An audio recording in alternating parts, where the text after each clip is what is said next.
નમસ્કાર દર્શક મિત્રો, આપ નિહાળી રહ્યા છો N24 ગુજરાતી। તો નજર કરીશું આજના મહત્વના સમાચાર પર। બાંગ્લાદેશી ઘૂસણખોરી અને માનવ તસ્કરીના મસમોટા નેટવર્કનો પર્દાફાશ। એસઆઈટીએ 70 વિદેશી નાગરિકોને શોધી કાઢ્યા। ભરૂચ જિલ્લાનું અંકલેશ્વર શહેર હ્યુમન ટ્રાફિકિંગના આંતરરાષ્ટ્રીય રેકેટનું કેન્દ્ર બન્યું હોવાની આશંકા વચ્ચે પોલીસની વિશેષ તપાસ ટીમ ચોંકાવનારા આંકડા જાહેર કર્યા છે। બાંગ્લાદેશથી ગેરકાયદેસર રીતે મહિલાઓને લાવી તેમને દેહ વ્યાપારના કાળા કારોબારમાં ધકેલવાના કૌભાંડમાં એસઆઈટીએ ઊંડી તપાસ કરતા અંકલેશ્વરમાંથી એક બે નહીં પરંતુ કુલ 70 જેટલા બાંગ્લાદેશી નાગરિકોની ઓળખ કરી છે, જેઓ કોઈપણ કાયદેસરના આધાર પુરાવા વગર ભારતમાં વસવાટ કરી રહ્યા હતા।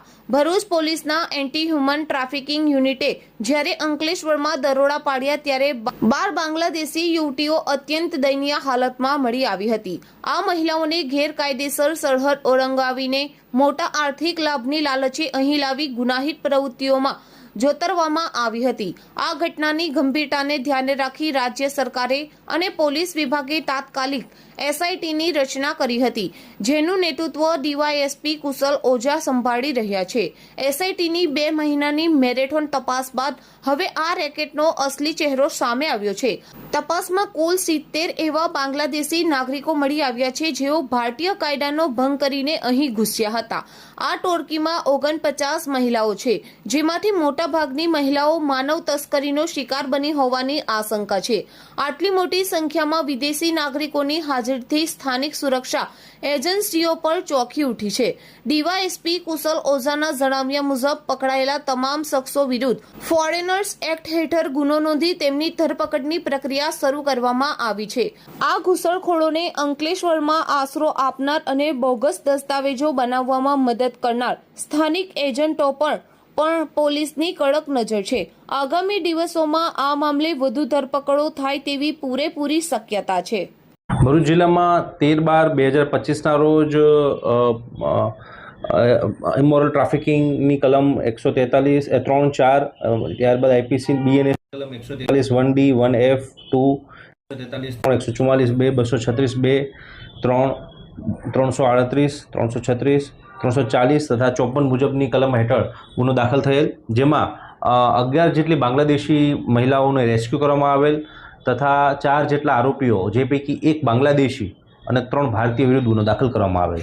ત્યારબાદ આ ગુના અંતર્ગત તેનું એમાં ઇમિગ્રેશન એન્ડ ફોરેનર્સ એક્ટની કલમનું પણ એડ કરવામાં આવેલ।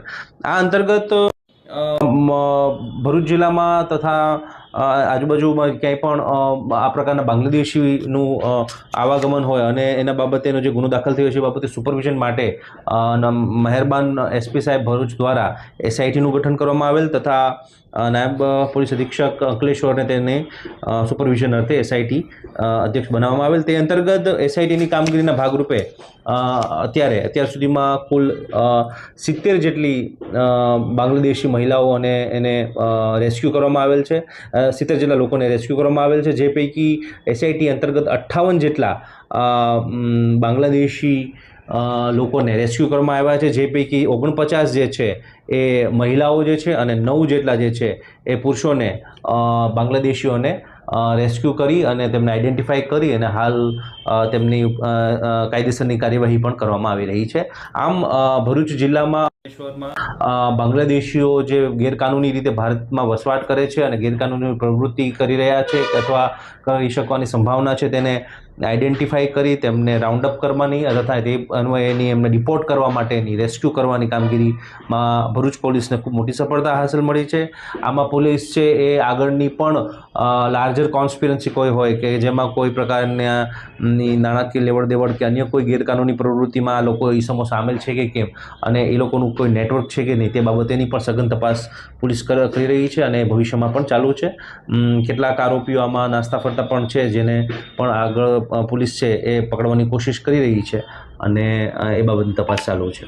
સર, આ મોટાભાગે બાંગ્લાદેશી મહિલાઓને લોકો કયા વિસ્તારોમાં મળી આવતો હતો અને પોલીસને સીટ બનાવ્યા બાદ એસઆઈટી બનાવ્યા બાદ કઈ તકલીફોનો સામનો કરવો પડ્યો? પોલીસ જે એસઆઈટીની ટીમ જે છે તેનો વ્યાપ છે એ આખા ગુજરાત અને ગુજરાત બહારનો પણ હતો. એટલે પોલીસ જે છે એને બાંગ્લાદેશી મહિલાઓને અંકલેશ્વર, ભરૂચ તથા આજુબાજુના વિસ્તારોમાંથી પણ રેસ્ક્યુ કરી છે અને જે મુખ્યત્વે તે અલગ અલગ કામથી અહીં ગેરકાનૂની રીતે ભારતમાં આવતા હોય છે તેવું ધ્યાનમાં આવેલ છે.